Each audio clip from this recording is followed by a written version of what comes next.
ازيك يا ست الكل، عامله ايه؟ وتكوني كويسه. في فيديو النهارده هكلمك عن كل حاجه تخص الفيك نيلز، من اول نلزقه ازاي، ونجيب لزق ايه حلوه، ونجيب ضوافر ايه حلوه، ونشيله ازاي، ونلزقه وقت معين ازاي.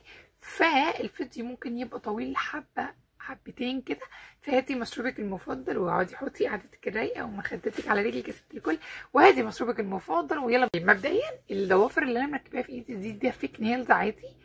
انا كان عندي مناسبه ما وكنت مزنوقه جدا في الوقت، وضوافري ما كانتش طولت طول معين اللي انا عايزاه، فطبعا اضطريت الجا للفيك نيلز اللي هو ده.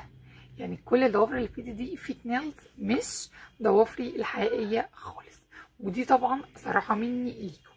طيب ايه احسن جلو ممكن تستخدميه، او لو انا عايزه الزق ضوافري وتقعد معايا فتره طويله ممكن الزقها بيه؟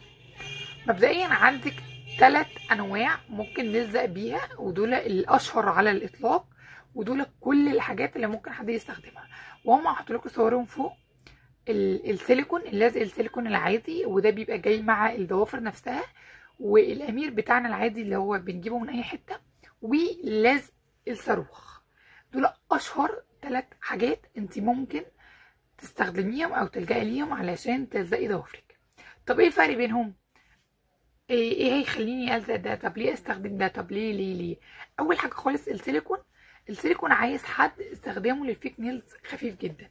بمعنى ايه؟ بمعنى ان انا جيت النهارده انا عايزه الزق ضوافري النهارده، انا عندي مناسبه رايحاها النهارده، فانا جيت دلوقتي حالا عايزه الزق ضوافر، فرحت جبت الفيك نيلز اللي انا عايزه اجيبها، او جبت النيلز الفيك اللي انا عايزه اجيبها، وجبت معاها لزق السيليكون، فرحت لزقت وعملته.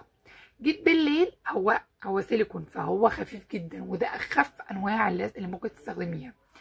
ف عملت كده، اتشال معايا اللزق خلاص، واتشال معايا الضوافر، وخلاص يا ست الكل انا بقيت باشا، ومش معايا ضوافر في ايدي، يا دوب بس انا خدتها عملت بيها الشو اللي انا عايزه اعمله في الفرح او في المناسبه اللي انا رايحاها، وخلاص انا مش محتاجاها. فالسيليكون ده اخف انواع اللزق، وهيبقى كويس قوي ومناسب لو انت عايزه تلزقيها بس وقت معين، وبمجرد ما تعمليها كده هتتشال معاكي على طول. فلو انت عايزه حاجه خفيفه خليكي في اللزق السيليكون اللي هو بيبقى باكت كده، وده بيجي مع اللزق، ولو مش جاي مع الفيك نيلز ممكن تستخدميه انت لوحده، وده سعره رخيص، يعني ممكن انت تشتريه خارجي.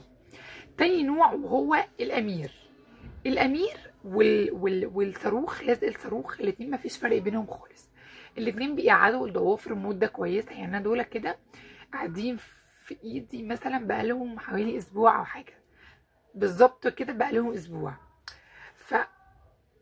ما تخلعوش اكيد. فالصاروخ والامير الاتنين مفيش فرق بينهم قوي، بس الصاروخ لازق اخف ازاي؟ ان انا جبت الضافر بتاعي، فانا مجرد ما حطيت جواه الصاروخ وعملته كده هو لازق معايا على طول. انما اللزق الامير ما بيلزقش معاكي على طول، لان ده طبقه ضافر، وده حاجه فيك، فهي هتخش عليه فمش هتلزق معايا على طول. فبيبقى محتاج ان انت تحطي الجلو جواه، وتروحي عاملاه كده وماسكاه بحاجه، عايزه بقى تمسكيه بمشبك، تمسكيه بتوكه، تمسكيه بايدك كده شويه لغايه لما يمسك، وبعد كده انسي اصلا ان ضوافرك تطلع لوحدها يا ست الكل. بس اهم حاجه انك تلزقي بيه كويس. برضو هكذا بعده الصاروخ نفس الحاجه بالظبط، بس بقى الصاروخ احسن في ايه؟ ان انت بتعملي كده هو لازق على طول معاكي، هو مش صعب، ومش لازم بقى نقعد نعمل كده ونمسك، لا انت مجرد ما حطيتي جوه الضافر وعملتي ايدك كده هو خلاص لازق الصاروخ. شكرا على كده، خلاص الموضوع، شكرا احنا كده خلصنا ولزقنا ضوافرنا كلها. طيب الزقه ازاي علشان يلزق صح وما يطلعش معايا على طول؟ مبدئيا انا كان نفسي اصور لكم على ضوافر فيك تاني، بس انا للاسف ما عنديش ضوافر فيك تاني، لان انا ما بحبهاش اصلا، بس بلجأ لها في الطوارئ قوي قوي قوي. طيب فانا دلوقتي مثلا عندي الضافر الفيك، هنمثل ان ده ضافر فيك في ايدي عادي مش انا مركباه، فانا دلوقتي عندي ضافر الفيك ده عايزه اركبه في ضفري. اول حاجه هتعمليها هتمسكي ضفرك الاصلي، اللحم بتاع الضافر نفسه، وهمشي عليه المبرد برده خفيفه جدا جدا جدا. ما تشيليش طبقه الجلد كلها، انا ما قلتش اعملي كده، انا بقولك بس انت بتدي نسبه بسيطه قوي من الخشونيه للضافر، عشان لما احط عليه الجلو يلزق على طول ويمسك في الجلد، ما يبقاش الجلد طري او عليه طبقه مانيكير ما مسحتهاش كويس فما يلزقش فيه ويطلع وارجع اقول ان لا الضوافر ما لزقتش معايا. فلازم تبقي ماسحه المانيكير بتاعك كويس جدا جدا جدا جدا. الضافر بتاعك فاضي، معلوش اي حاجه، معلوش حاجه مرطبه مثلا كريم، او معلوش حاجه انا كنت حاطاله زيت او سيرم او اي حاجه، لا ضفري بيور مفيهوش اي حاجه خالص. وبعد كده ابدا اديله برده خفيفه خالص على الضافر نفسه.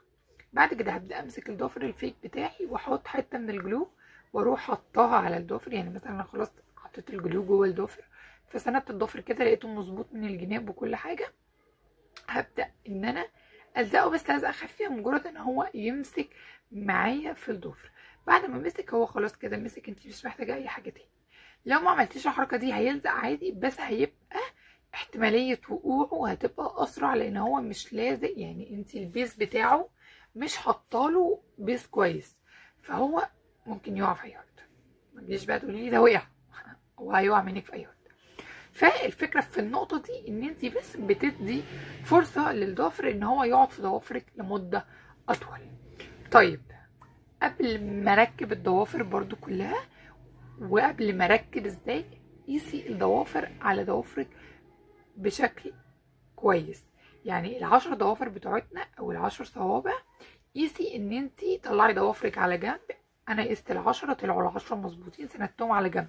ببدا اخد ضافر واعمل فيه الستيب اللي انا قلتها اللي هو بخشن الضافر شويه، واروح حاطه جواه الجلو واروح لازقه الجلو. بعد كده طيب انا سبت الضوافر بتاعتي وسبت الفيك نيلز قعد معايا في الفتره اللي انا عايزاها. انا دلوقتي عايزه اشيل الفيك نيلز. اشيل الفيك نيلز ازاي؟ بشكل ما ياثرش على ضوافري نفسها، ما يبوظش ضوافري، ما الاقيش ضوافري بايظه مطرح الجلو، والاقي الدنيا بايظه خالص. مفيش غير خطوه واحده بس، هي ان انت تجيبي حاجه فيها ميه سخنه وتحطي فيها اي زيت. طبعا مش زيت تحمير، هتجيبي اي زيت معطر او اي زيت شعر، اي زيت حاجه بس كده خفيفه، جوز هند، زيتون، لافندر، اي نقطه زيت بسيطه، وتحطيها جوه الميه وتروحي حاطه ايدك كلها تتلغلغ جوه الميه وتسيبيها شويه حلوين. بعد ما تسيبيها شويه حلوين هتلاقي ان الضافر نفسه بدأ يطلع.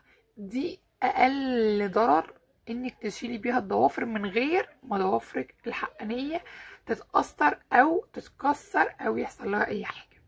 فهتسيحي الضافر بشكل هادي، وهناخده على اهدى حاجه خالص ممكن نعملها، وهي ان احنا نحط ايدينا جوه الزيت لغايه لما يفك خالص. وبعد كده مجرد ما تطلعيه هتجيبي الزقاقه او اي حاجه بتاعه الضوافر وهتحطي الضوافر كده هتطيري هيطلع يطير معاكي. خلاص هو كده طار معاكي، هو كده طار معاكي، لان احنا سيحنا الجزء بين الجلد العادي وبين الفيك نيلز، فهو مبقاش فيه طبقه يمسك فيها، فهو ساح معاكي على طول. دي اقل ضرر انت ممكن تطلعي بيه الفيك نيلز من غير ما يضر ضوافرك الحقيقي، لان احنا مركبينه معيره، انا مركباه عشان حاجه معينه، فمش عايزه بعد ما اجي اشيله الاقي ضر ضوافري الحقانيه، لان ضوافري دي ضوافري، فانا برضو مش عايزه اضرها، فدي هتبقى اخف ضررا عليه خالص. انا كده خلصت الفيديو، ويا رب يا رب اكون قدرت اجمع كل الحاجات اللي ممكن افيد بيها حد، لان في ناس كتير قوي ما تعرفش ايه الفرق، في ناس كتير قوي ما تعرفش طب انا استخدم ده ليه، طب انا استخدم ده في حاله ايه وايه وايه وايه. فانا حاولت اجمع كل الاسئله الشائعه، واشوفكم في فيديو تاني وجديد. باي.